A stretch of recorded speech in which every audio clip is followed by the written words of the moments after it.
Well, welcome to the Common Toad podcast. Today we have Scott Graves. He's a local guy to me. We both live in the same town in north central Massachusetts. He is the head of SM Graves and Associates. He has two podcasts, one called Are We Here Yet? And Scott's on the Rocks, which is it's very funny. He talks with another guy called Scott Graves, basically, right, about local politics and everything. And I want to talk to him about local stuff, what it means to try to kind of towards our look towards our neighbors and building actual local communities. And he's had some experience with that, so we'll talk about that today. First of all, welcome to the show, Scott. Thanks for coming on. Thank you. Thank you for having me on your show. It is an absolute pleasure to be here talking with you today. All right. As proof that I care about local things, I'm drinking a local brew here, Parker Street Porter from Moon Hill Brewing Company. That's our local joint. And it does not get any more local for us. It doesn't. We can walk down there. Okay, so now that I've established that I do care about at least local beer. And a sense on the map, if you will. Yeah, right. Maybe we could just start out. I want to just start out by asking you to just give just a brief description of who you are, where you grew up, and then we can talk. I figure we'll talk a little bit about national stuff, and then it will trickle down into the local. But yeah, just give us a little background, what you're up to. Yeah, I grew up about an hour from where we live now, in central Massachusetts, in a town called Spencer. The early part of my career, and actually probably the big chunk of my substantive career, I was a touring musician and an educator, music educator. And under those titles, I did all kinds of stuff. I was an adjudicator and had a big studio of private students. I'm a woodwind guy, so I was a sax, flute, and clarinet teacher. Thoroughly loved being an artist, both as a profession and as an avocation. And also had a lot of business in my academic background. And so knew that at some point in time, I'd want to parlay all of that experience as an artist and as a person. Though I couldn't articulate it when I was younger,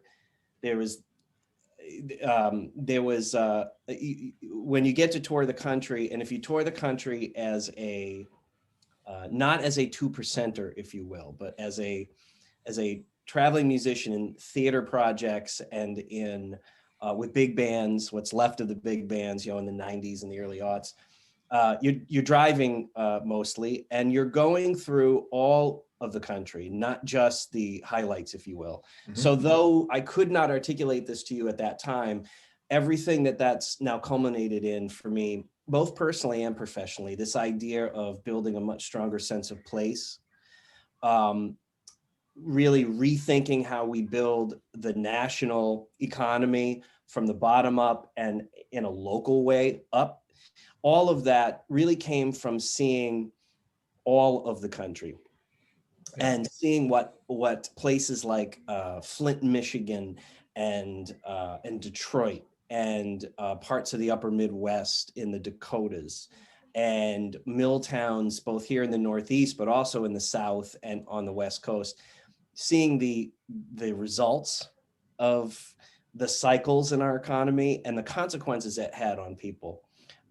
Mostly though, as a young person, really just having the privilege of seeing so much of the country as an artist, when we are always welcome when you come into town, you really get a true sense for what the makeup, or at least a suggestion of what the makeup of our country is.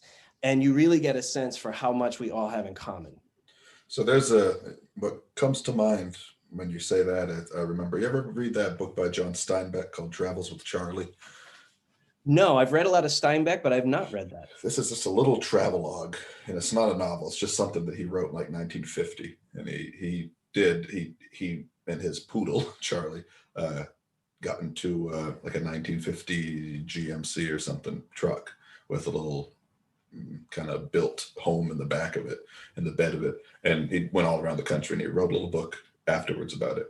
And at the time, he was bemoaning the lack of, or the dying uh, particulars of being in one culture, little pocket in the United States, and traveling over here and traveling over there, and seeing, the difference in accents, the difference in modes of speech and dress and ideas and everything. And even in 1950, he had this sense, of course, everything's relative, but he had this sense that it was dying and things were getting commercialized and that kind of thing. So what time were you doing your traveling as a musician? That really started in the early 90s, Okay. in the well, depending on how you look at it, in the mid 90s, 94, 95.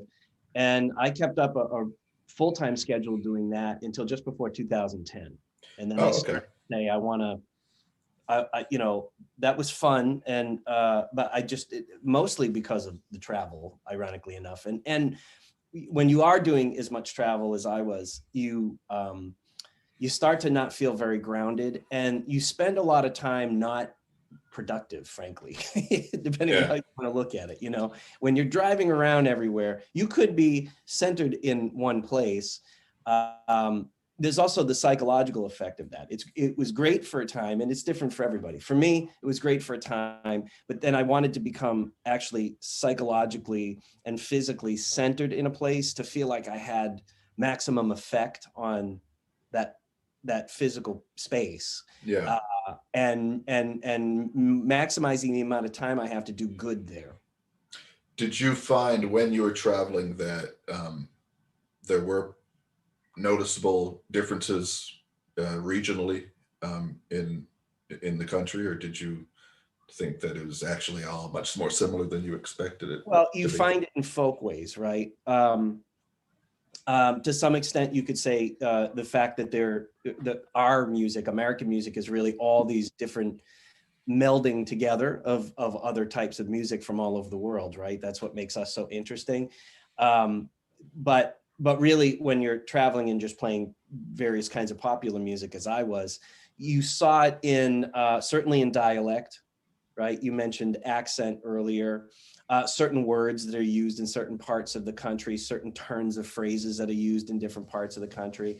Yeah. The other differences were, in folkways could be the food. Depending on what cities we were in, different cities have the predominance of different ethnic groups, and so you have all these different folkways. The food, the not so much dress and stuff like that. By the time I came around in the late, not too long ago, late 20th century, you not so much in the way people are dressing and so forth. One way I guess you could describe it too is in a people's sense of pride and of priority where they are. The other thing I get to see, again, as a young person, I might not have articulated it in this way, but when we started to go into places like I mentioned earlier, Flint, Michigan. Yeah. And I grew up, by the time I was out doing all this stuff, I was really steeped in Walt Whitman and the Beats. And so I had this naive sense of hitting the road in America. It was sort of like I was seeing it through the eyes of Jack Kerouac. Yeah. And Ginsberg and all this. And so you have this romantic notion of what this is going to be like. And then you get there and all of this power and majesty of, the modern America, the industrial heart of America and so forth. And you get there and what you really saw were, 30,000 car parking lots that were empty. Yeah. Storefronts that are empty. I don't remember this and On the Road. That's and for those listening that may have done a lot of traveling in the United States in the last 30 years by train, this gets even worse because, this is the first national mode of transportation. So of course, a lot of the deindustrialization, what was once the prime way to get around also meant you were going to the prime places within cities. You were seeing the A-list, so to speak. Now, when you get on a train, you're seeing the back door of all these cities. Right. And so when you leave Boston, and then you start heading west and you're going through, Albany and that, but then later you hit in Rochester, you're hitting Buffalo, you come down around the lakes, you hit Cleveland, and you go, wow, this is, talk about a different way to see this country. Yeah, that's Not very interesting. man. Yeah. At the same time, it wasn't just that it was poor, it was ugly, it was the deindustrialized heart. I think you really get to see the place when you're performing, and you're always welcome where you go. You really get people when you have the rare moments where you can really talk to folks, and they kind of let their hair down and so forth, and they're always very thankful that you've come out, right? And in a lot of places like Wheeling, West Virginia, places like along the Ohio River, down into Cincinnati, down into the Midwest, people would often apologize. Oh man, hey, I'm sorry, our city's kind of like, we're getting there. We're working on things. We're a pretty poor town these days. Yeah. And it's like, you got nothing to apologize for. Why are you Right. apologizing? Yeah, that's interesting. It's a wonderful place. So there was a lot of that going on at that time too. It was a wonderful thing. I don't know how you find this, but I find like a lot of, the average Americans, our peers, people that we, live and work with every day. A lot of folks have done more traveling in the more touristy parts of Mexico or the Caribbean, or, most people haven't really seen the United States of America. Yeah, I think that's true. I mean, and if they have seen parts of it, they have very specific places that they'll go to, or even driving, you have that option now with super highways and everything. You really have the ability to, the culture, you're right. I mean, the culture is still there, but you have the ability to kind of bypass it. I think there's been different waves of kind of like cultural flattening that happens. And for Steinbeck, it was the fact that there were these new coffee machines that you could go and push a button and a styrofoam cup would come, and he really was put off by that. He didn't like the fact that he could find that. Do any of us that like coffee really like drinking it out of a styrofoam cup? There's the quality of the coffee as well. Yeah. So that's in 1950, and then there's driving. I went on my now wife.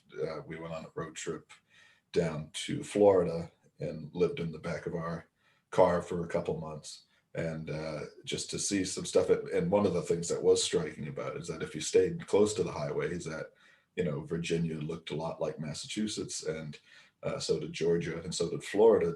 There's a few token differences, but you saw pretty much the same. You could see the same chain stores. A lot of the roadways looked looked the same. You could find things.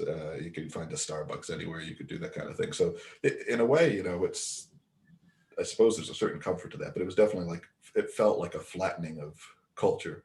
And then finally we're now in a place where, in a much weirder way, it seems like there's a kind of flattening going on, just because we're all kind of sharing in this new experiment on social media, and we're all kind of meeting in this one this one odd place that kind of is like is a film over the top of the whole country and the whole world, I guess. So it's an odd petri dish, because it's doing this simultaneously. It's giving a voice in equal measure, just about, to people, regardless of their intellect or their education or their level of carefulness or carelessness with, or actually better, I should say, their thoughtfulness or thoughtlessness before they speak. While at the same time, it's a place that that you can get completely exposed for either your thoughtfulness or your thoughtlessness. Yeah. And I feel like we're in this period where it's not quite, we're not certain who's gonna kind of win that, you know what I mean? Because it's all just, how do you filter this stuff out? And we're also a country, I don't know if other countries, this might not be a uniquely American problem. I don't think it's uniquely American. I think it's been exacerbated here by our education system, but there's the issue of most of us, there's no definitive way to be able to always tell the difference between editorialism and simple reporting of the news.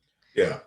But we've also not, the vast majority of us have also not had an education with curriculum steeped in, here are some of the filters or the muscles, your intellectual muscles that you'll need in life to be able to question what you're hearing. Mm-hmm.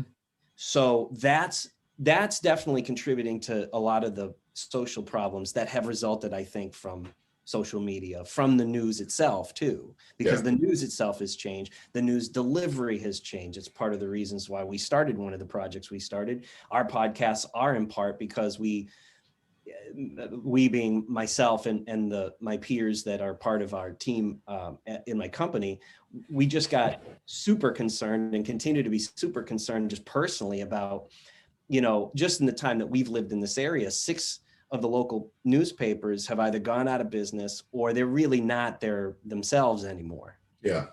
They've been hollowed out. And meanwhile, there is a kind of national conversation that's going on. And I should say now, I mean, we're recording this on December 30th. So we're just about to ring in the new year. We're about to have a new president.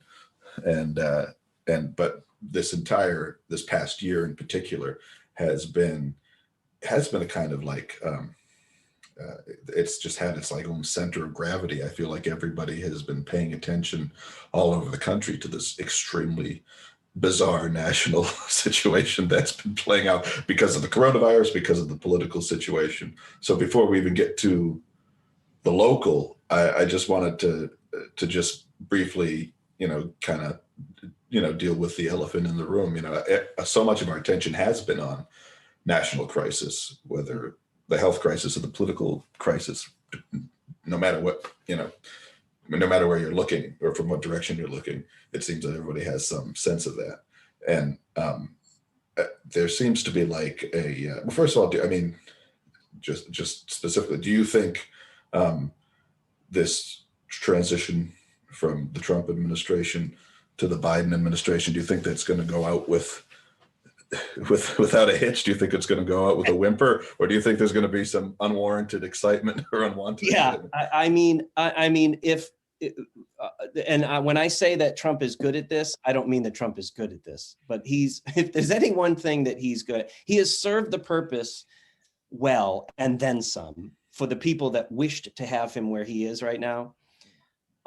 They knew that he could do exactly as you just described, that he would literally suck the life out of all the attention was going to be on wherever he brought it. And I think that that has served the financial sector in this country in particular very well. He's a symptom of a greater problem that we've had for some time. And he's served that particular purpose, I think, better than any other president before him. This is what I'm specifically getting at. I don't mean to be, suggestive or metaphorical, specifically that it's the financialization of our entire economy. And one of the ways that becomes easier, or that you can accelerate that process, is by political theater. And boy, have we had a lot of political theater. Yeah, almost an unbelievable amount. I mean, and sometimes you have to kind of pinch yourself and remind yourself just how different things are being covered and what's happening at the national level than they were even 5 years ago. I mean, it's so much weirder. Yes. And it's so much more hyper. It gets weirder by the month. Yeah, and it's hyper focused on this one guy and this one thing, and that also pulls. It's not just like you say. It's not just Trump is a symptom, and I only mention it because there's this oddity that's happening at the national level where the left wing and right wing press is kind of being sucked into this weird focal point at the national level, and we're all just kind of seemingly in trance by it. I mean, not everybody. Some people don't care at all, but it seems like we've reached a bizarre point in whatever our national story is. We're really reaching a strange point. Well, and here we are really where some 74 million or so people believe in in this man. I agree. I heard you speak yourself recently on air about coming to a point at which we can have rational conversation and not insult each other. That's my words, not yours, but that's essentially what you're saying. You know, we can't denigrate. We can't just say to people, you know, you're part of a cult and, you know, I just dismiss you. These are our neighbors, they're our friends. More importantly, they're our fellow electorate, members of the electorate. So we have to work with everybody. But that becomes very hard at the point we're at right now, not to just say, look, he's created a cult, because it is essentially what has been created. I feel like there's a certain percentage of our neighbors who would simply believe what everything Donald Trump says, regardless. I mean, they are believing everything that he says, or at the very least, if they don't inherently believe in what he's saying, they understand the purpose for the tactics that he's using. Mm-hmm. And they substantiate that. They say, I under other circumstances might not agree or believe in these in this strategy, but because in the end I might get what I want politically, I'm going to go along with this ride. Right. I mean, certainly I don't know how you feel about this particularly, but I feel like a lot of the Republican Party has done that. And even now, as many of them regret that, because he's sort of done what they needed him to do, but he's out of control. Yeah. But there's still, you still don't have this massive upswell of people that are part of the Republican Party. And I'm talking about the power elite within the party. Right. You don't see them simply destroying this man so that they can move on and still be a party, which is one of the side questions about what you're getting at in asking this in the first place, which is like, where does that party go from here? And I say, as a liberal, we need conservatism. Absolutely. Not because we need an enemy, but because, understand, half my family's from Vermont, and they're conservative in that Vermont Yankee farmer sense. Yep. Like, literally, if we take the word conservative and mean it for what it literally means, to conserve, mm-hmm. to live within one's means, to work that, so we don't take out that deep sense of commitment to our neighbors and to community, because we all depend on each other. Because farmers, of course, depended on each other in a place like Vermont, in a marginal place like that in the mountains, but that we want to live within our means in a responsible way, which, of course, the modern Republican Party is anything but that. Yeah, no, I mean, you want to have somebody interesting and thoughtful and intelligent to argue with. That's because you have to have some understanding that you don't know. None of us know that much. So, in order to get to know anything, you have to engage in a good argument. So, yeah, if that's missing on one side, it's really missing on both sides, I think.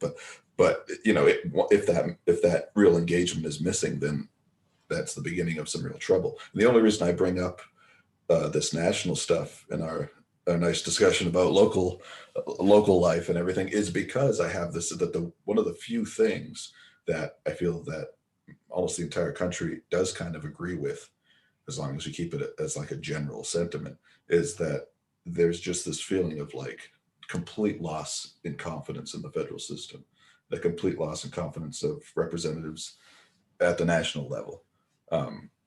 There's this sense of like, everybody always says, they're all crooks and that kind of thing. But there's this, I feel like, just a true exhaustion with the way Congress doesn't work, with the way the national media kind of covers things and doesn't cover things. And I wonder if, even though this is a kind of crisis, if there's an opportunity there to actually kind of wake up a little bit from the spell of the national media and to start to focus a little bit in on who our neighbors actually are. I wonder if that's a possibility. I don't know if you thought about it in terms of that, but. Well, I mean, first off, I think that we got where we are, and this didn't happen overnight, but one of the main precepts that got us where we are is when the average person who is eligible to vote believes that, like you mentioned one version of it, they're all crooks. What can I do?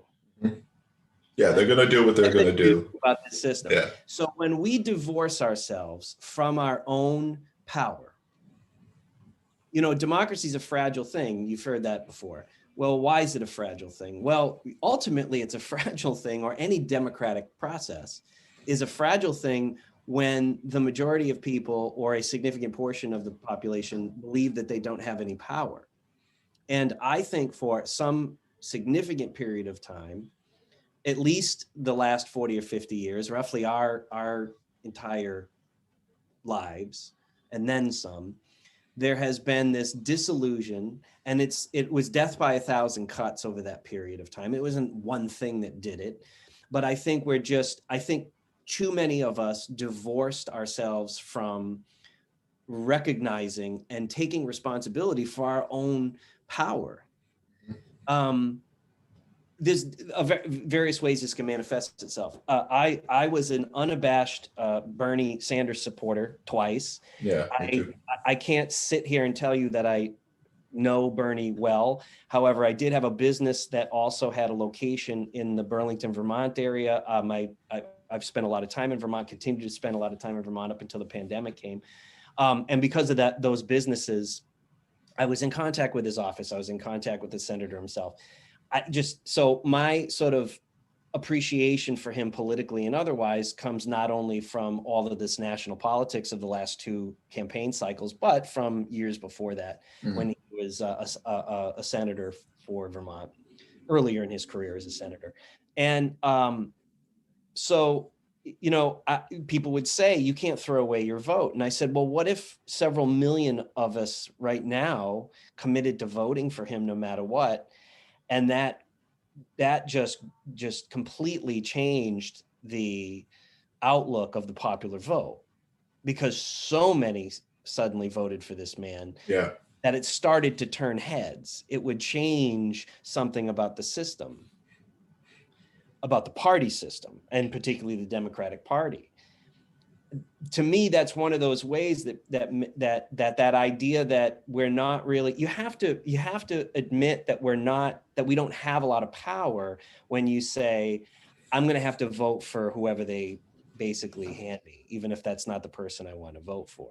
Yeah. Now, admittedly, this time around, in transparency, I voted not for Bernie in the end, okay, simply because of this dumpster fire that you described earlier of, when does this all end, so that we can get back to a point that we can have a conversation. We can't even have rational and mature and effective political discourse right now.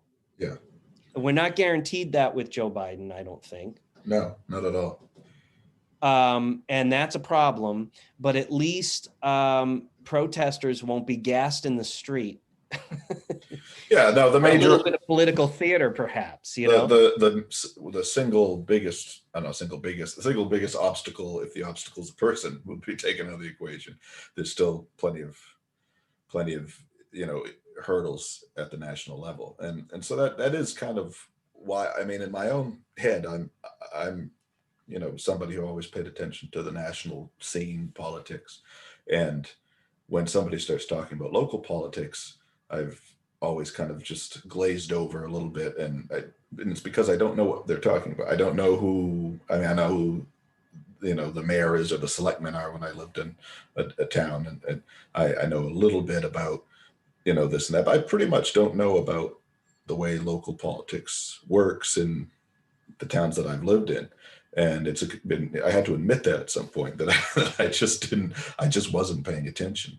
And I wonder if there's an aspect of the national narrative, no matter where you're looking at it, if there's this sense that because the narratives are so kind of simple and Manichaean and us versus them, that it's an easier thread to follow.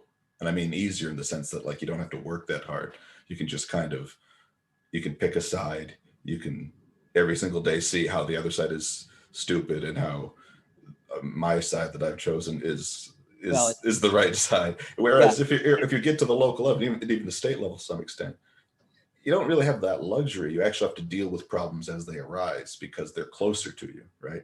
They actually, you can see them. It's not some abstract thing, some forest over there. You actually see that, there's just sometimes very tedious, municipal issues that come up, and it doesn't have to do with party at all.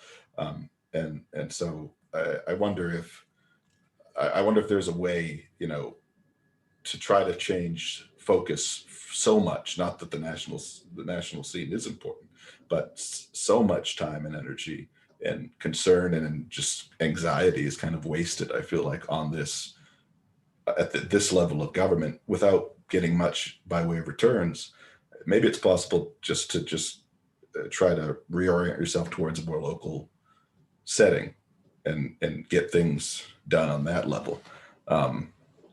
And so, I think in order to do that, we'd have to talk about things like, do people even have a sense of place, right? I mean, everybody lives in a town or a city, obviously, but do they actually know who their neighbors are? Do they know anything about their state government? Do they know anything about their local economy? And if I ask myself that question, the answer is usually no, I have to admit. So, I mean, as somebody who, works on these issues like you do, what are you finding is the level of engagement from people? So part of the reason why we do what we do is because the level of engagement is so incredibly low. And at the same time, the stakes are so much higher for very specific aspects of people's daily lives. I say it in that way because to ignore the federal government and its issues would have dire consequences on us, because they are the keepers representing us of the ideals and of the processes that have been created since we all agreed to this Constitution, right? So we have to have our eyes ultimately on that because of that. Locally, we have to be as engaged as possible because City Hall or Town Hall is making decisions about, and they are often tedious and mundane things until, of course, they become major problems. But they are dictating land use. They're dictating building usage. They, whether they're adhering to processes correctly or incorrectly, whether they're allowing politics to seep into those processes or not, they determine the future of small business people. Now, they're not the only people who determine that, of course. The economy and the consumer ultimately do. But let's say, for instance, if you have a very ineffective planning department or a vindictive member or members of a city council or board of selectmen and so forth, who basically pick and choose who gets to have a business in town and who doesn't, because they terrorize the ones they don't like, and they give power or privilege to the ones they do like. So, and these things, in Massachusetts, most local elections are decided anywhere between, say, 10 votes, 12 votes, up to maybe 200. So in a larger city like Worcester, it might be several hundred, but the percentages remain the same. So, you might have an election, the city, like we've had our mayoral elections here in Gardner, less than 9% or so have shown up in some mayoral elections to vote. And the elections decided where we have 9,000 potential voters, 2,000 show up to vote, and the votes decided by 100, 150 votes. But that's a good example right there, because that's just voting. I mean, that really is, that's the lowest level of democratic involvement in a sense, right? That's the easiest. You take 20 minutes out of your day, you go vote. In Gardner, I've never been in a line to vote. It's just no, go in and go out. Yeah. And in fact, and then I'll have neighbors too. I don't know about you, but I've had neighbors say, I don't know why you even care this much, because it's not going to make any difference. And I'm like, it's at the lowest level of government. So, and I'll give you an example. Somebody had said to me, you know, 2 or 3 years ago, when you briefly worked for the city, didn't you have like a big developer that was going to buy that such and such land, and you're going to do that big mixed use development? I'm like, yeah. And they're like, well, what happened? And I said, well, because of interpersonal jealousies and politics, I was let go from that position. I went off and continued to run my own business outside of town, and that developer left because the deal was off, and nobody left in town after I left. They purposely didn't pursue it because for political reasons, so it never got built. Wow, that's too bad, because if we had that right now, we'd have like 6, 7 new businesses. And I'm like, right. So right. And now and this is in the same conversation with this person, which started because this person saw I had my I voted sticker on, saying, I don't know why you bother. Yeah, right. But they had to ask me about that thing. Well, and so what happens is people start asking themselves about all these things.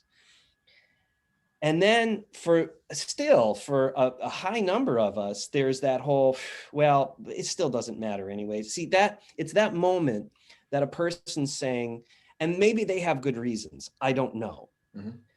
But they're saying, I am now in this conversation, I'm divorcing myself from having the responsibility of getting involved. And this is at a critical point in cities like ours, like Gardner, because let me set a stage for you. We've only recently experienced deindustrialization. Almost the entirety, and this is what makes our city beautiful in so many different ways. I love all mill towns. I have I love underdogs. I lived in Lowell. I went to school at UMass Lowell. You know, I lived in this mill city that was on the up and up for a decade and was a part of the revitalization there and so forth in a number of ways as a young student, as a young professional. I love that vitality. Now, we didn't experience that deindustrialization here 100 years ago. We experienced it in its final throes about 15 years ago. The economy here since the days of before the Civil War was almost entirely based on craftsmanship. If you went into even the largest and the most automated of furniture manufacturers here in the city, the people doing the work, so much of it, no matter how much automation you brought into it, was a folk heritage. It was working with your hands to make something out of natural product. And the only way to learn how to do it and how to get better at it and get paid better was through oral tradition. This is how we discovered 4 or 5 years ago, talking with what was left of the workers in town, and we interviewed dozens and dozens of people for a project. The suicide rate amongst the former mill workers, the other social issues in town that we have to this day, the drug abuse, the lack of hope is really what it boils down to. Mm-hmm. People were saying, it's not just that I don't feel like a man or woman again because I'm not working or the work is underpaying me. It's that I had all this knowledge in my head, 40 years of knowledge in my head, and all of a sudden there was nobody to pass it on to. Really? There is a deep sense of community, but it's completely not unlike a bunch of jazz musicians touring the country playing swing music or any other folk heritage. Yeah. You were saying that this group of people who were expressing this to you were practicing their craft even up until the last 15, 20 years. Is that right? Yes. The last of the major employers in the furniture industry went, they didn't go out of business. They were sold to a hedge fund who put a lot of money into them, actually increased production and increased employment. And then exactly 15 years ago, 2000, or whatever that is, forgive me, 2008, 2007. I think the last phase was between 2005 and 2008. They had increased the value of the company, but they were New York based. They had no loyalty to this place. And they started to liquidate the company, as hedge funds often do. And the equipment was sold to China and everybody lost their jobs. And that was the last gasp. That was the last gasp of a gradual decrease in industrialization here in Gardner that started roughly in the early 1920s, believe it or not. But no one really felt the effects of it until after about 1980, when you really could start to feel the effects of it. Before then, if a mill went out of business, most of the people, there's a saying common around the workers here in town that if I lost my job at 9 a.m. by 3 p.m., I not only had another job, but I got paid twice as much. That you only hear about that sort of story in the banking industry nowadays, I think. The financialization of everything, right? Yeah. Talking about. So yeah, right. So, so they started to feel it, and then of course that last gasp came. It was right around the time that my wife and I decided to move here and live here and make this our home, and we're still dealing with the effects of that. Okay, so what you have is mill cities in general. There's a paternalistic society there. There's a lot of the working class who listen to the people who wear ties and go to the city hall every day, whether they're right or wrong. They listen to them because the bosses are telling us what to do, right? Mm-hmm. And I'm not denigrating working class people. I come myself from mill working class French Canadian immigrants. I get it. Mm-hmm. But that having been said, that's not a bulwark of democracy, right? So you have all these traditions, some good, some bad. And then you have this peculiarly American tradition of the last half century of, if I vote, it's not going to matter. If I get further engaged, what's it going to do? Mm-hmm. I don't have the time. Now, another thing is, and particularly for people our age, most of the professional class, because of this deindustrialization, wake up every day and they had, at least before the pandemic, they had to drive somewhere else to work. Yeah. It's much harder to get people to volunteer to be on a zoning board of appeals or the planning board or to run for office in small cities and towns throughout the state. And it's worse the further west you go or the further away from any major city you go. And a lot of that simply has to do with people are living in bedroom communities and they're commuting long commutes. Yeah. Okay. By the way, that also exacerbates the problem for small businesses in a downtown area, right? I mean, nobody's during the workday. When we first moved here, for at least the first 6 to 8 months we lived here, there were whistles that would still go off at what was left of the factories, and like 1,000 people would flood into downtown and eat at all the restaurants for lunch. That's amazing. It's hard to believe there's that short amount of a time. When did you move here? Only a few years. I mean, I'm from Westminster, so I'm not far, but it's totally different, town. So yeah, I've been here almost 3 years now, and I've rented before that too. But yeah, so off and on 4 or 5 years. Yeah. So this is what I'm talking to you about is a decade before that. This isn't 100 years ago. No.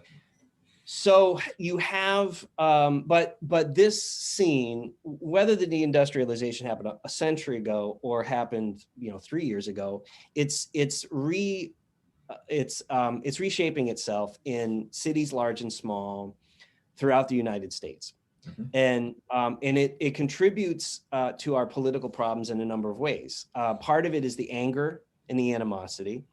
I still don't think that the National Democratic Party really gets it, right? That some poor second generation of poverty voter in central Ohio, it doesn't matter how ridiculous a Donald Trump gets. Mm-hmm. They're not voting for Donald Trump because they like him. They're voting because he's not a Clinton.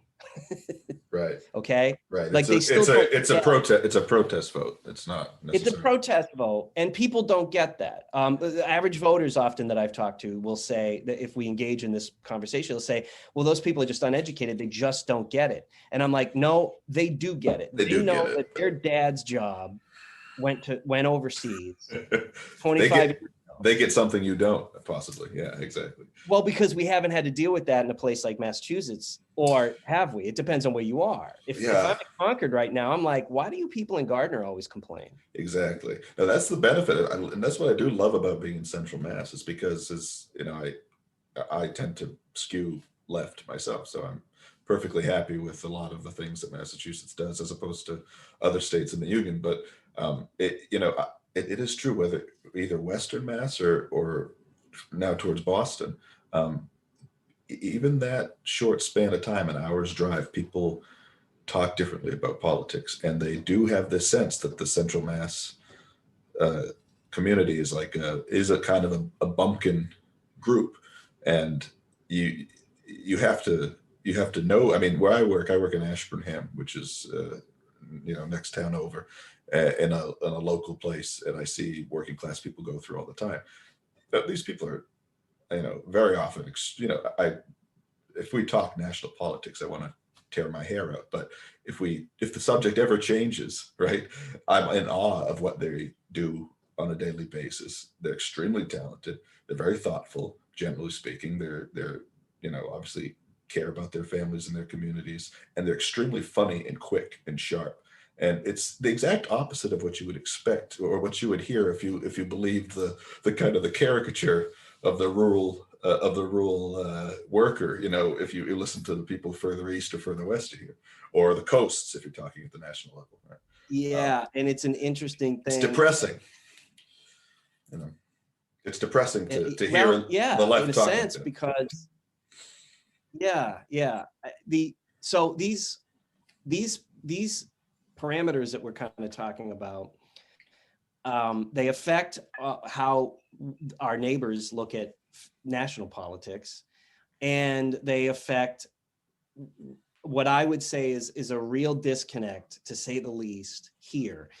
And if we were more engaged, it doesn't matter what the political ideology is behind it. If we were simply more engaged, see, you spoke to it a few moments ago. When your political rival or political neighbor is your literal neighbor, then Right. you kind of have to figure shit out, right? Yeah. You just gonna have to sit down and talk policy and talk process. Yeah. And even that, because of all of the political issues that have been going on in especially the last 4 or 5 years, process has also been denigrated a lot. And I would say, particularly in Gardner, it has been eliminated or denigrated or devalued a lot. And it's had consequences already on our political landscape. But it's had also consequences on our community, Mm-hmm. and the way people see one another, and the way people feel about the future, which means it's going to have really, really bad effects on our economic and our social future as a city. Mm-hmm. That I'm probably most concerned about is that, as we've said, so I'll give you a direct example. A number of years ago, in order to get a tax appropriation passed, our political leadership in town tied its future to several very popular programs in our public education system. So in other words, they said to the voters, if you do not vote for this very unpopular tax increase, we are going to cut these programs. Now, behind the scenes, those programs would not need to be cut. Okay. We had the money for them. But if they could tie those popular programs to what they wanted, which in this case happened to be an increase in taxes, then, which, by the way, we could use an increase in taxes for other things, but that wasn't part of the. In other words, they oversimplified the conversation. They manipulated the conversation to get what they want. Mm-hmm. And the average voter is just not engaged enough to know that that was going on behind the scenes. Right. And in the end, I kind of publicly called foul and said, I support public education. I support these programs. In fact, one of them was very near and dear to me as a musician. But I cannot support this particular increase. I will, however, openly support. So I was trying to, bring to light what was going on. Yeah. And I did not receive just the consternation of my political foes. I actually received the consternation of my allies. And I lost a lot of political friends. And I lost a lot of friends that are public educators as well. That's when you know you're either really wrong or you're onto something, probably, right? Yeah, right. So, and I'd say, well, but the process is even more important in a nation and in a city and in a state ruled by laws. Process is everything. And they said, but if we listen, I'm not worried about that. We just need to get this vote through so we can survive another year. And I'm like, but these people are going to attack your program again because now they know they can, because they can manipulate the populace into voting a certain way. You're going to be back on the chopping block. You don't understand. You're being used. We need to take a step back, and we need to explain to everybody what's really happening. And we just need to stop lying or eliminating pieces of the truth to manipulate the outcome. That's at the heart of so much of our problem, though, right now. I think nationally, locally, it doesn't matter. The geography doesn't matter. If we don't get back to good fundamentals. So that's a very good example of a real world instance of people. If people knew more about the processes at play and what was going on, and if they were more involved, I mean, whether they agree with your position or not, they would be in a position to make an educated decision or an educated vote, or maybe, God forbid, go beyond voting and try to do some more organizing, along some other principles.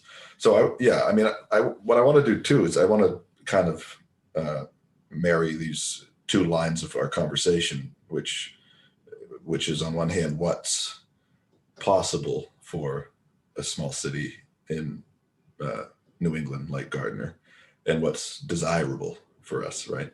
And so I want to eventually get to a point where we can talk about not just like, pie in the sky ideas. Wouldn't it be great if we had this industry or that industry like the old days, but also like what is actually available to us. And I mean, so looking back at, like, I was looking back at just the economic history of New England, just the region, and all the way from the beginning of the country. So through the 1700s, early 1800s, you have this big lumber boom, like a crazy lumber boom, apparently, where you're exporting lumber out to Europe and everything. And all kinds of things follow after that. Railroads, like you were talking about before, hotels, which follow the railroads. And you have just an incredible amount of, it's actually hard to imagine just from sitting in 2020, the amount of manufacturing and growth and stuff that was going on all throughout the 1800s. Really thriving region, right? And so I guess what I want to ask you first would be what exactly was it that led to the downturn in, say, post-war, we had another kind of, post-World War II, we had another kind of economic boom for the middle class, right, in general. Was it around the 70s? Was that when the financialization of the country started taking over and we started exporting things out and working communities along the rivers and the mills started to get depressed? That's a long time ago in a way. That's 50 years ago. It is. It's a half century ago, right? Or, if we go back to this, really, it's about 60 years now. 1960 is 60 years ago. That's hard to believe, but we can trace this back. You can keep going back and you can see pieces of the economy as policy changed and so forth. I would say there's two very important things that happened. After Eisenhower is president, the economically farthest right within the Republican Party say to themselves, never again, because they didn't like Eisenhower, because Eisenhower was very moderate and very Eisenhower liked to look at each individual facet of policy and say, this is what I think is best from a policy standpoint. And I don't care where it came from. There was no partisanship, right? Yeah. And they said, that doesn't work for us. We need to start to concentrate capital again.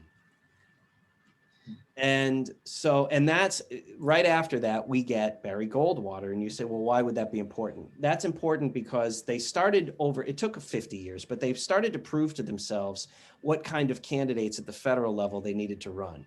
And they also proved that they could get crazier and crazier people. I'm using now street language as opposed to highly intellectual language. God forbid.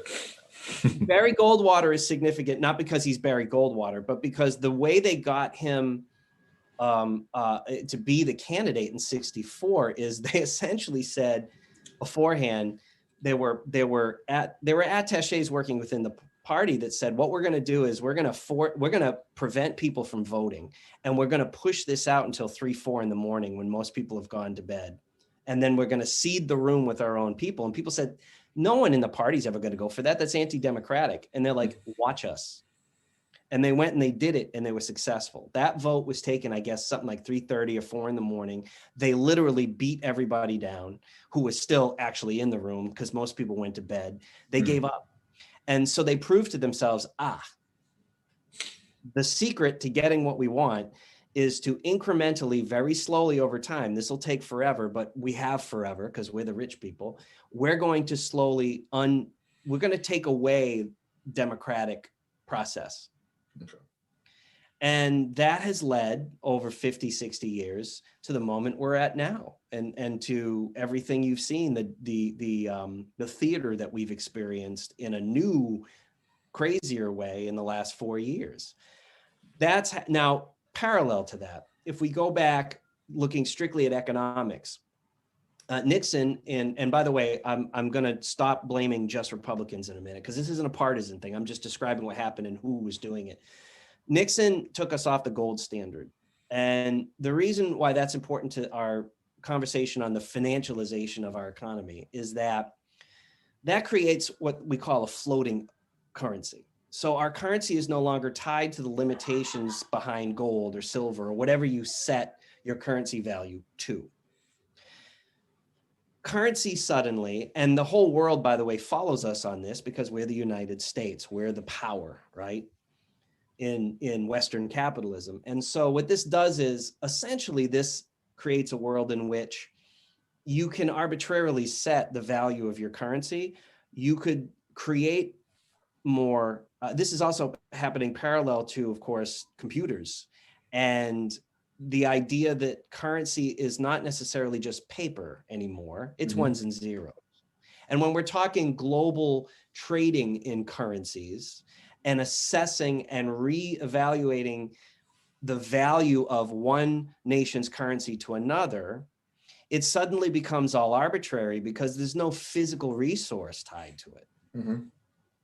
Okay. And if a country with the military and political power of a United States decides today that they're simply going to print more money, then the rest of the global market has to adjust to that in whatever ways they have to adjust their currency to that in order to get what they want out of their own nation's value. So that's all going on. Then under the Ford administration, ERISA, ERISA, whatever it is, this is the legislation that on its face is good in that it democratized people's retirement income. So now pension money could be used in open trading on the stock market. I'm highly oversimplifying this legislation. The problem is, in the long term that we've seen, is that instead of this empowering the worker, the average worker, to make more money with his or her retirement investments, what it really did is it paved the way. So we first said money is now going to be, money's value is going to be arbitrarily set by people and not by gold or silver or anything like that. So it has no limitation, technically speaking, right? If we didn't want it to. Then we said, we're gonna literally, and this is in the mid 70s, 74, 75, whenever it was, we're going to let Wall Street now access billions of dollars worth of people's retirement funds that were off limits before that. Okay. Then we start doing things like, when Ronald Reagan is elected, by 82, the changes in their omnibus package in 1982 that changed the tax code in this country, we start to recede the tax obligations of the wealthiest among us. And we also start doing little things that have 40 years, 50 years on affected small towns. Right now, in any small town in America, a landowner, property owner, can decide, is the tax benefit to me by keeping this building empty and letting it rot greater than if I put the money necessary into it to be able to then reopen it to tenants. And the answer to that in so many secondary cities like a Gardner or Springfield or Greenfield in the last 40 years has been, I make more money by taking a tax break on this distressed property than I do actually filling it with tenants. Now that has consequences on the community, right? Yeah. So that's a little thing that's going on. Yeah. In the same time period. There's a lot that happens in between, but we jump to now. The bill that was just passed that will put $600 for every man, woman, and child in a house, give them for some kind of relief through this pandemic. Now, in that same bill, I don't know the exact final dollar amount, what it is or what it will be, but it's somewhere in the neighborhood of $600 or $650 billion. People you see all the memes on social media right now that are saying, well, all this money that we're giving to foreign nations.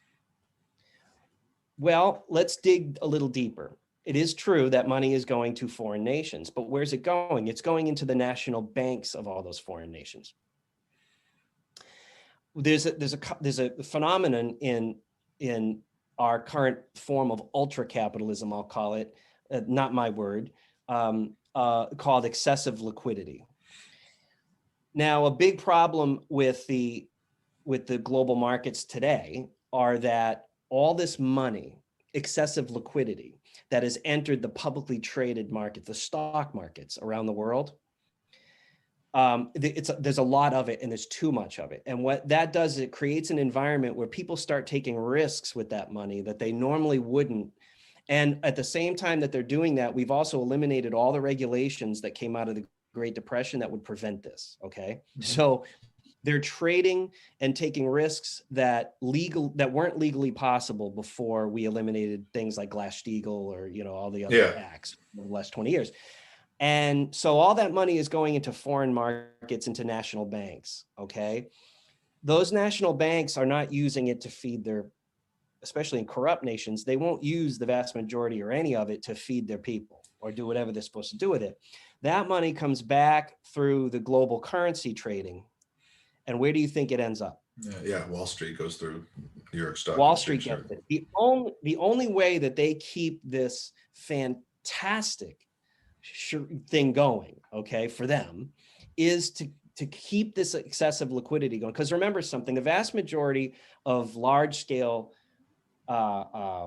trading in the stock market is traded on margin, okay? And what that term means is I don't use my own money. I borrow the money to make the trades happen and I take the net success okay? So you say, well, okay, that's how the banks got involved in this. The big banks, the investment banks like Citi and so forth. They're the ones that have all this excessive liquidity. And that excessive liquidity, if I'm a bank and I say, well, because in the old days, the bank would be told for every $1 billion that you're going to put out trading, you have to have X amount of money in reserves. So we eliminated the law that said they needed to have those reserves and they just get to spend all the money they want. And because they have more money than they need, they start making riskier and riskier loans. And that money is lent to make riskier and riskier bets on the publicly traded markets. Okay. All of this has been happening in a cycle over and over and over again. And this explains why in 2008, right, you and I didn't get bailed out, but we gave billions of dollars to banks that were too big to fail. If we go back all the way to the beginning, Adam Smith, Wealth of Nations, right, 1776, Adam Smith railed in his writing against this kind of, he said, this kind of excessive liquidity entering the markets. If banks want to act as if they're too big to fail, the first thing that nations and people need to do is let them fail. And we need to punish them to set an example to all the other large financiers and banks and national banks that this is the wrong thing to do. Because if you're going to bail anyone out, and he actually says this in his own way, this is my words, but paraphrasing, that money should be used to make whole the workers who built the wealth in the first place. Mhm. We are doing penultimately the opposite of that. That's how for the last 50 years, we have run a global marketplace. And I say we, the United States, has played the lead role in this. And it is the number one reason why so many countries are beginning to hate us. People, working class citizens all over the country. Why does it seem like foreign people hate us? This is why. As foreign people understand what's going on. We are sucking the life out of not only our own people and our own economy, but all these other economies, the global marketplace. And it's riskier and riskier.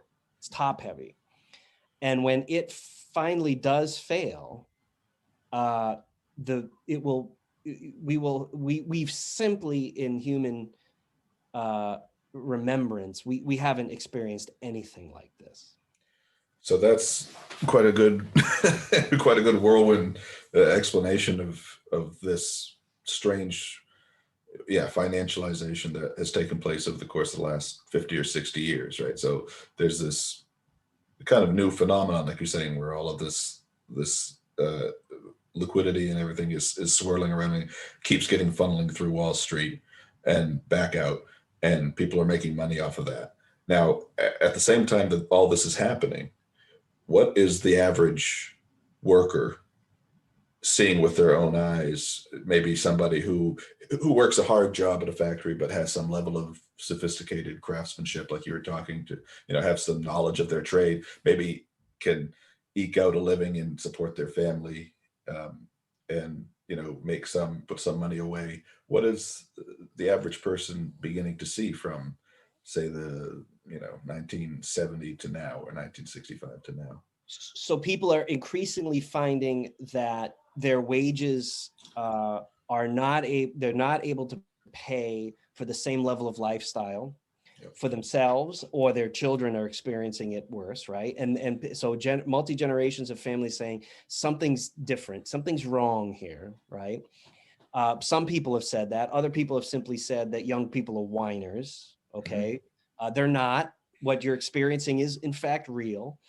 Understand that to create this excessive liquidity in the first place, we had to make this major shift in our economy away from the tangible. We had to convince large corporations, instead of taking your largesse and investing it in R&D, investing it in your people, investing it in more factories, you need to buy back your stock with it. And if you don't, then and this gets us into the 80s, right? The greed is good and the hostile takeovers. Mm-hmm. If you don't, we're going to come in, we're going to buy the majority of the stocks in your business, and we're going to take it over, and we're going to fire all of you that aren't doing what Wall Street is saying, and we're going to put in people who are going to let us do this.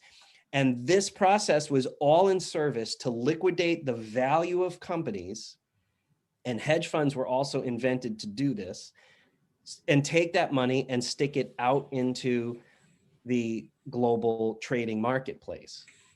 So the reason why a company like Nichols and Stone, right here in Gardner, why the family that owned it originally sold it to a hedge fund, and that hedge fund at first for many years said, we're going to pump money into it.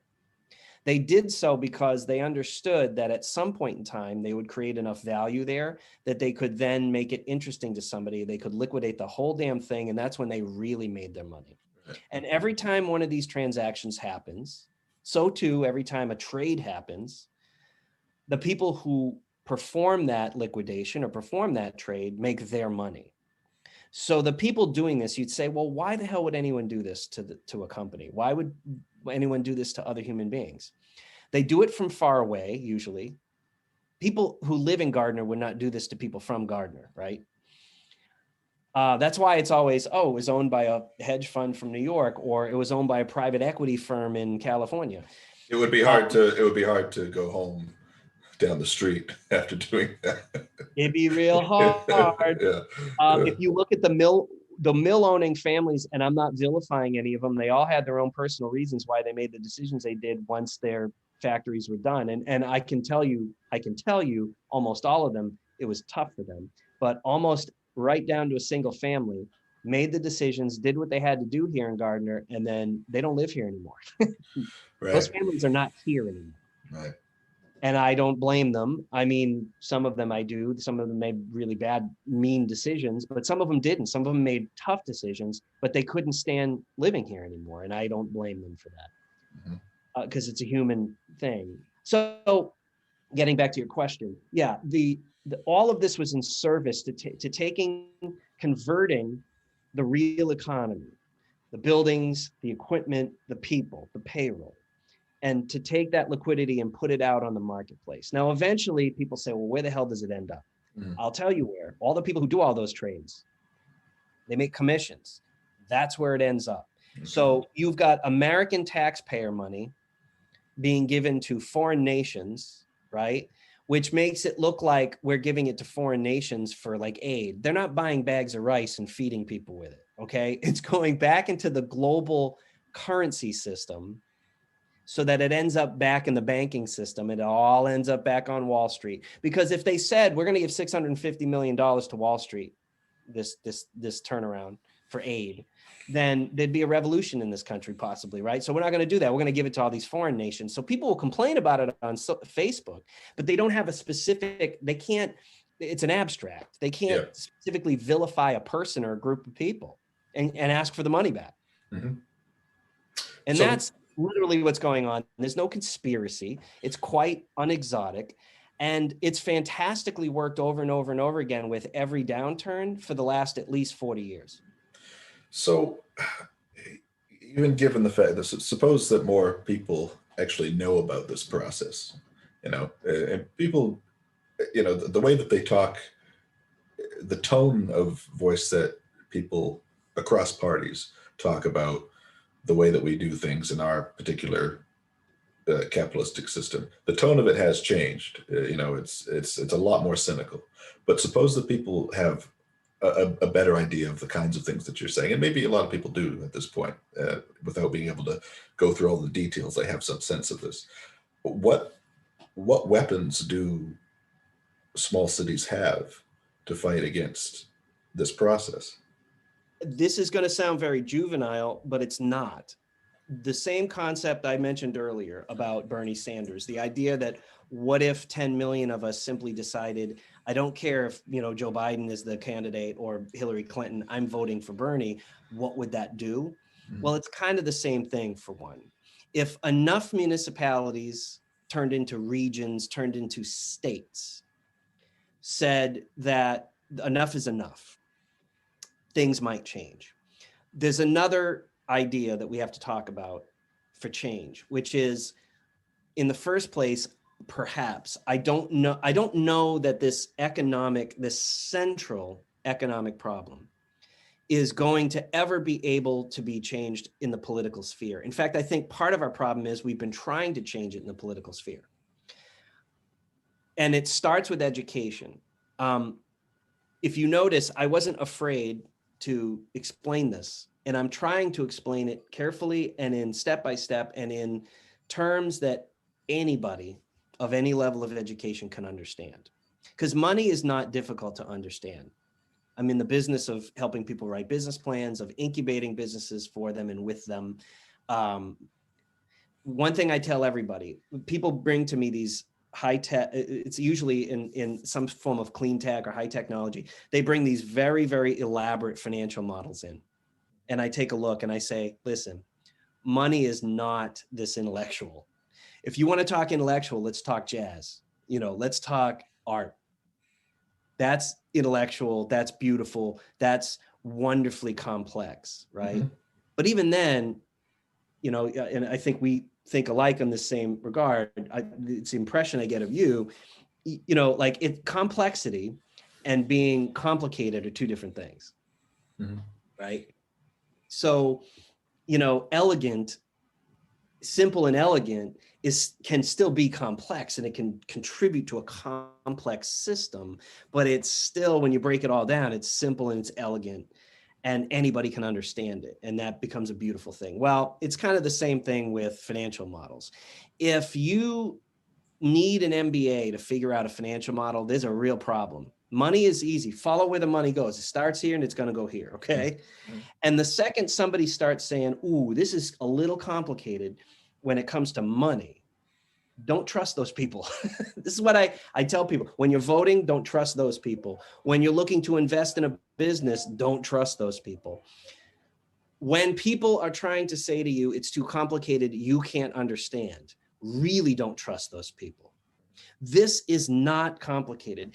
And I think that the issue, unfortunately, has taken more than 50 years to be created. It's going to take us at least 50 years to get out of, if we're lucky enough to not be destroyed in some major issue, whether it's natural or military or political, otherwise, or something. But the only way we get there, for one, is serious education of everybody, serious empowerment of everybody. Every citizen of this country should understand this in the ways that I just described it to you. Mm-hmm. So what part of that is not political? I'm not, well, I mean, it's economic. The problem is economic. Mm-hmm. And our political system has been facilitating this. Yep. Okay. So I don't necessarily know that it can be part of the solution in that we can start electing people who are going to really defeat this. Mm-hmm. But that's not going to be easy. If we suddenly started to change the way we, not just K through 12 education, which is part of it, but another way we got here is because for 50 years, we've been training MBAs, the future CEOs of this country, to think this way. And we've been putting pressure on the CEOs that don't think this way to still do the bidding of Wall Street anyhow. Mm-hmm. So it's an education problem in that we need to change the people entering the workforce to say, if you're a superstar, don't become an ultra capitalist, do something interesting. You'll find interesting. The biggest, until he died about, 2 months ago, the biggest advocate for the opposite of ultra capitalism, what some people call democratic capitalism, published a book on it. And he also founded the Carey Center Fellowship for Democratic Capitalism. This gentleman, Ray Carey, he was the retired CEO of ADT, the security system company. Mm-hmm. He created one of this country's most successful worker-owned employee stock option programs called Care and Shares. Created it in the 1970s, recognized in the 1960s and 70s that this problem was going to happen and that things were getting worse. This is where this gets interesting. Ray Carey is the graduate. He's the graduate of Gardner High School, class of 1948. Wow. And he got his start and he grew up in a working class family that worked in the machine shops here in Gardner, and credits that with, by and large, how he became an advocate for this other way. I recently revisited his book, which was published in 2004. And he predicts, he says in the book, by 2020, if we don't start really sincerely reversing these cycles, we're going to see social violence all over the United States. We're going to continue to see the degradation of our political system, because it's the only thing left for the financial elite to do, mm-hmm. is to start creating distractions. And here we are. Yeah. What's the name of his book? The name of his book is, I just brought it back to the library. It is. If you don't remember, you can. Capitalism. Hold on, I can give it to you afterwards too. Yeah, we can link to it. Articles on it actually. Okay. Democratic capitalism. I'm going to tell you in just a second. And we'll link to it if anybody's interested in it. Yeah, and he had first brought, from what I understand, he first brought the idea of his fellowship and a center for democratic capitalism to his alma mater, Harvard Business School. They rejected him. He ended up doing this at Rutgers University. Democratic capitalism, the way to a world of peace and plenty. Okay. I'll tell you, I would rather spend my days talking about, about Louis Armstrong and about, and how to swing and not to say I'm not equally as passionate about business, especially when it comes to, entrepreneurs and about utilizing entrepreneurship to build community. But these things that we've talked about tonight in part, they're just so important. If we don't if we don't get around this problem, then all our other social problems don't go away. You can't deal with other problems of history, of social phenomenon. You can't deal with the good either. You can't deal with the progress of culture. You can't enjoy poetry all the time when you don't have a paycheck. You know what I'm saying? Yeah. And we need to recognize that there's enough wealth to go around for everyone that wishes to be empowered and work within the system. This is it's not a dig against capitalism. It is in fact saying this is what capitalism needs to survive. Yeah. So let's reflect now back on the figure that you mentioned, interviewing a craftsman who is feeling depressed and has all of this knowledge that he or she had, and has no one to pass it down to, and doesn't know what to do with it, and feels like they're at this dead end because their industry's gone away.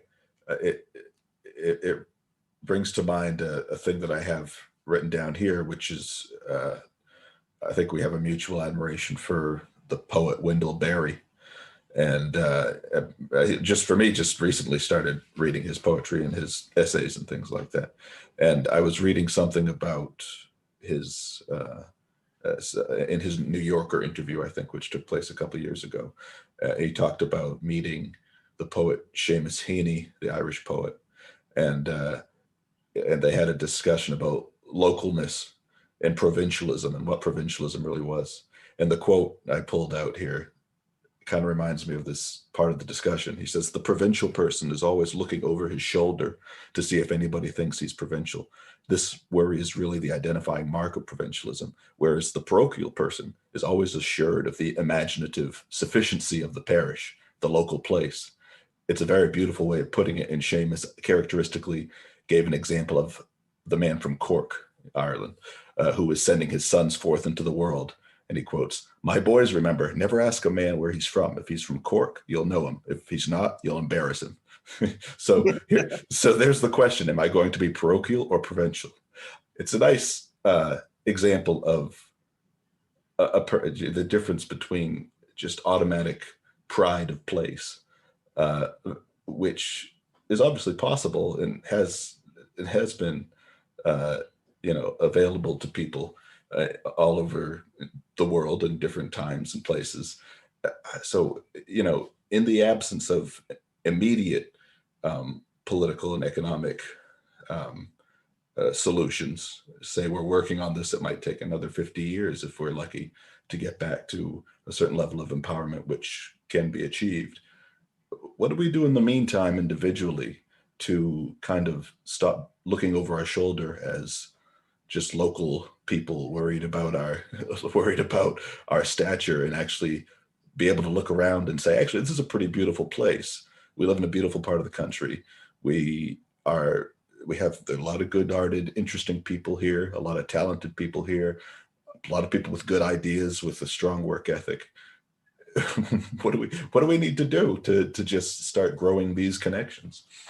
You've started to touch upon what we need to do. First of all, recognizing that value, and then saying that this value in our system can be manipulated manipulation in a positive way. What do we have to offer to people that and to ourselves? Do we have enough of a marketplace here? Start getting smart about where your money goes. Remember I said earlier, it's going to flow from here to here. Mm-hmm. Where do you want it to go? Mm-hmm. Examples of this. Obviously, people talk about, support your downtown businesses. Yes, that's true. That's one of the most direct ways. So that's part of it. but that's only part of it. Cities and towns, all municipalities, should stop this idea of poaching large corporate oriented entities from other towns and cities to come to their town. Why is that? Because I'm trying to do this without vilifying a particular brand, but to have one of those stores or those corporate entities, major employers, come to your town, if you've poached them from somewhere else, the only way they're going to come to your town is if you incentivize them. And the only way for municipalities to incentivize people is to give them reduced or free taxes. Right. Now you say, well, yeah, but that's fine because, hey, we should not be paying taxes. Well, here's the problem. If you're a business, revenue is the money that you make off of people that come to you and say, I want your product or service. And you say, well, it's this much. And then they buy it. And then you have some money. The gross revenue is the total you took in. The net margin is after you've paid all of your expenses and after you paid payroll. Do I have anything left over that I can pay myself as the owner? Right? So, and that's the more important number, by the way, which increasingly in this country, unless you are a large corporation doing, more than $10 million a year, which is small for a corporation, there is no margin left after you've paid everybody and you paid the monthly expenses. So the problem is for a municipality's revenue, if you want to think of it that way, is the tax revenue. And that tax revenue, people don't want to pay their property taxes. Well, I got news for you. If you like your streets plowed in the wintertime, if you like that farmer's market and you want to see it last longer during the year and you want to have a public atrium built where they could, in some kind of infrastructure they could be a part of, if you like the parks in your town, then you should worry about the fact that you've deindustrialized. You don't have new businesses that are coming in. You don't have new businesses, you're home growing. So what do you have? And to consistently go to your residential property owners who are increasingly either poor or on a fixed income because they're retired, because the young people move away, that's not where you should be getting that money. And it has a limiting factor, right? You can keep charging people more, but if they're all on fixed income, sooner or later, no one's going to be paying their taxes. Right. So, and here's the problem. If I poach a major single use, I poach a major corporation like that, their building is a single use building. Most of their property is going to be a parking lot, right? And they say to me, I want 20 years of free taxes. Oh, by the way, since it's on the outskirts of town, you're going to have to build us new sewer lines at your expense and new infrastructure in general, right? Well, in 20 years, what is that infrastructure going to need? It's going to need to be fixed, right? Yeah. Well, how are you going to pay for that when they didn't pay any taxes for 20 years? It's got to come from somebody else or the rest of us. And let me tell you, Matt, this has been the model for running municipalities of any size in the United States since just after World War II to now. This helped us build suburbia because the federal government said, we'll subsidize it all with grants, okay? And it seemed like it was a cool thing at the time. And we were literally in this experiment. United States is the only place that created suburbia the way we did. And it was all centered around the car. And here we are 70 years on, and we are literally, it's a cult. We are stuck in the cult of, but if we do this, these people bring jobs and that is money coming into town. Yes, but if you're the municipality, that's not money coming into you. You don't get payroll tax. You get property tax. And not to mention at the same time, every single night, all the money that was spent in these superstores get sucked.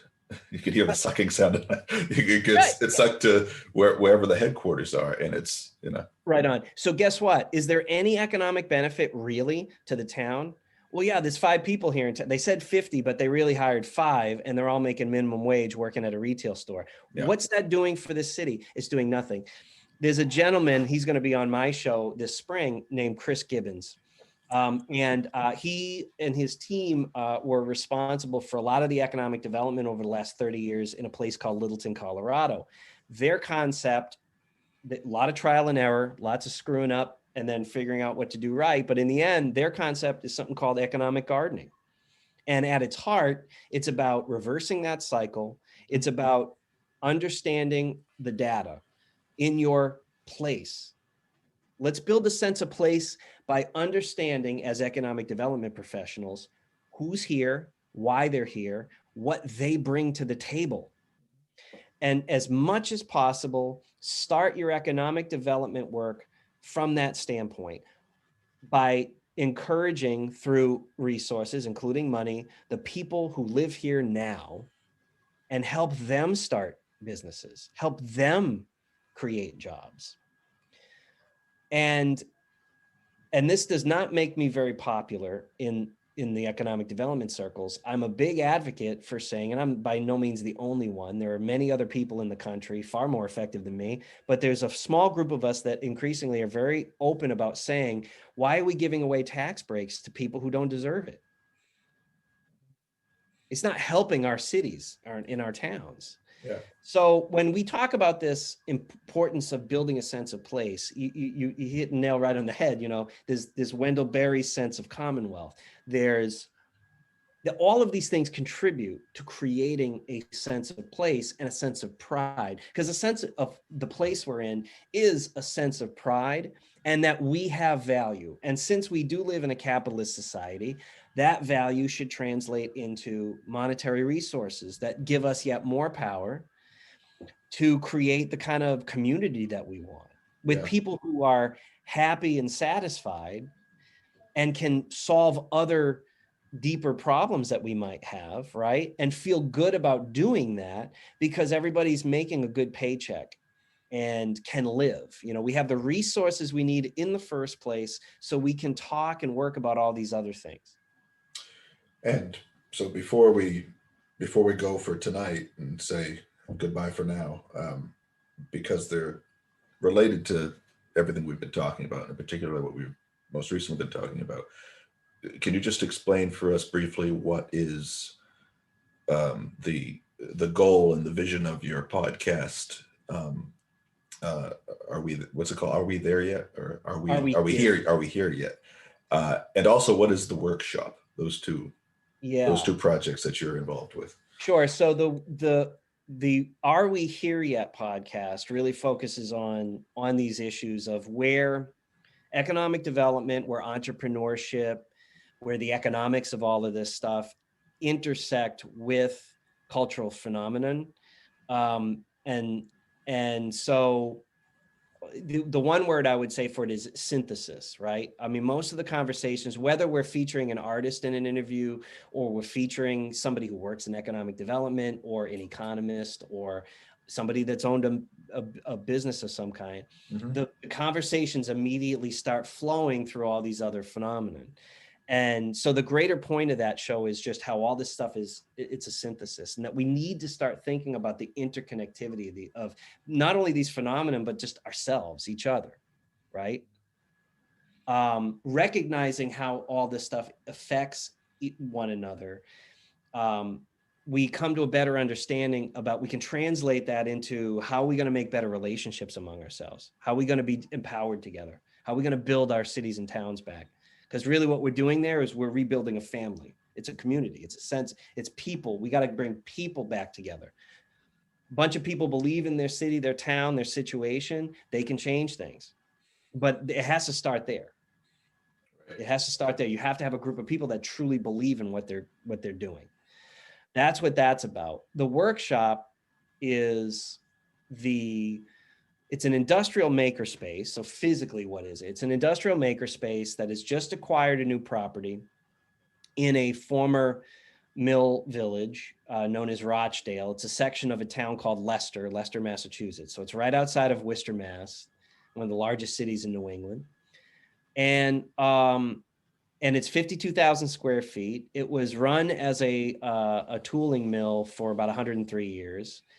And so they've bought it, and we've married the work that my business does, SM Graves Associates, and the workshop together. SM Graves Associates builds programming of various kinds for the incubation of business. What does that mean? We have a leadership program, we call it, where we actually look at the local landscape. We look at the local ecosystem. We build business plans for businesses that we feel like are going to have success in that ecosystem, right? So they're going to respond to all the existing businesses in that place. They're going to be relevant to that place.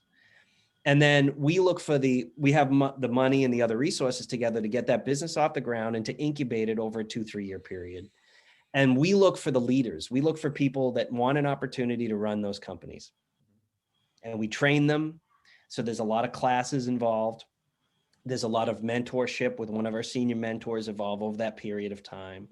And then we help fast track them in whatever they need when they're ready to incubate out of the incubator program. And they can always float in and out if they need to.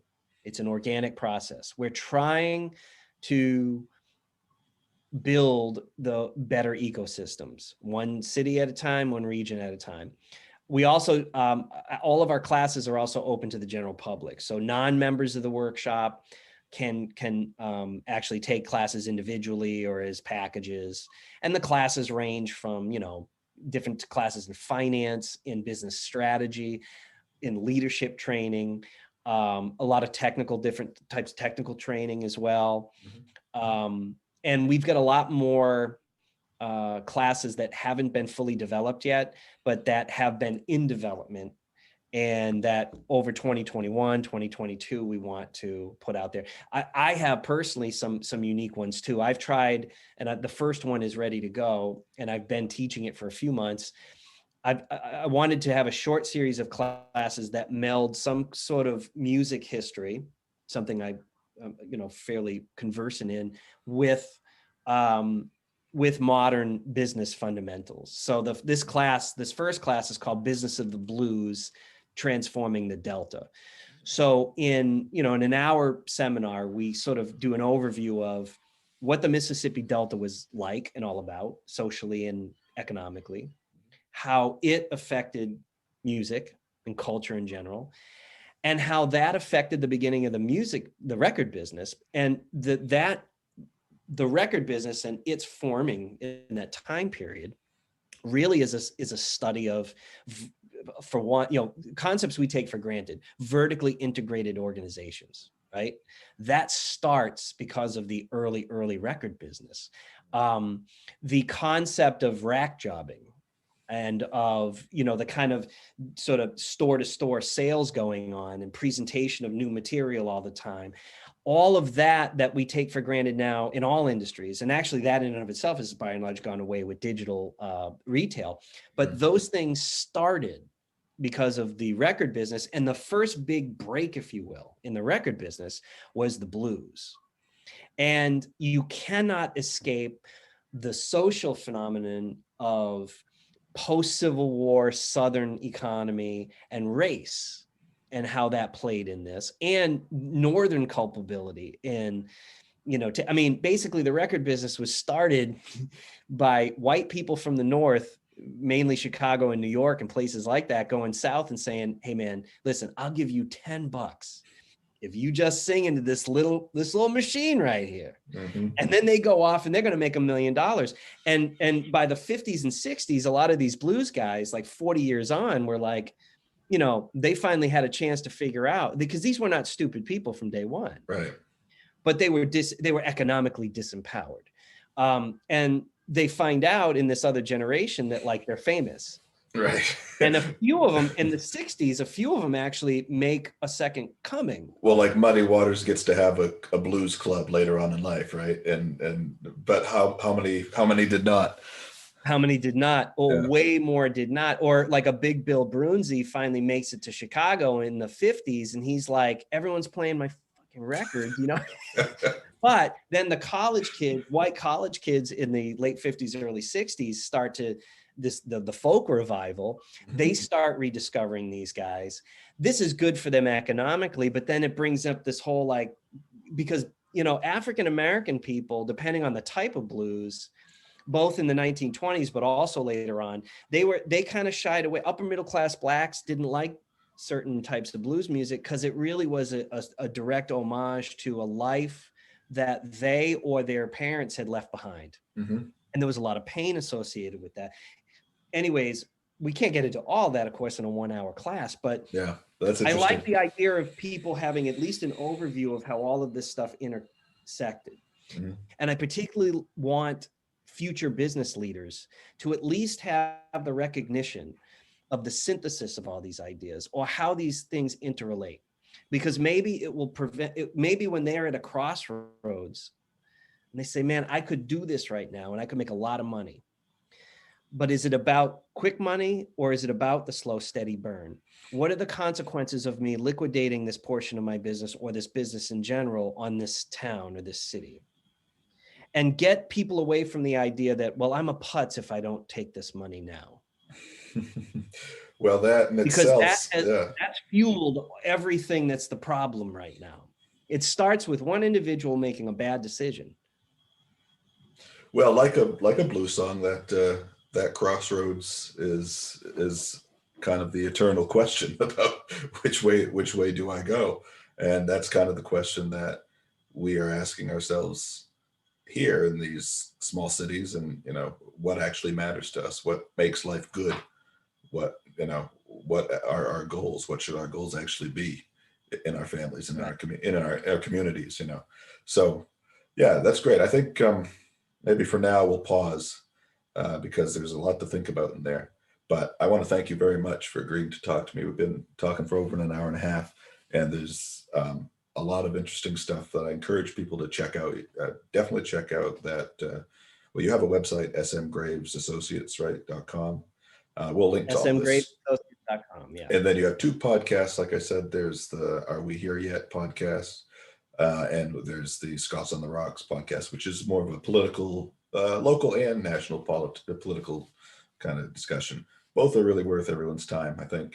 And yeah, let's keep the conversation going. And we'll say goodbye for now, but at a future date, maybe we'll talk more and we'll get to talk a little bit more. I'm glad a little bit of blues seeped into the conversation. I was worried we'd get no music at all, but maybe got to get some music in here. You got to get some music in. Talk about music. Yeah, exactly. Yeah, very good. All right, Scott. Have a good night. Happy New Year to you, and hopefully 2021 will be a better time for everybody and for small businesses. Hopefully, that's a whole other thing we didn't talk about, but the economic impact of COVID is just the huge elephant in the room. Hopefully it'll be an opportunity and not a complete disaster. But again, we'll leave that for another conversation. And thank you very much again for your enthusiasm and for your breadth of knowledge. Appreciate it. I wholeheartedly appreciate coming on the show tonight, and I had a great time talking with you. We'll do it again sometime. Sounds good.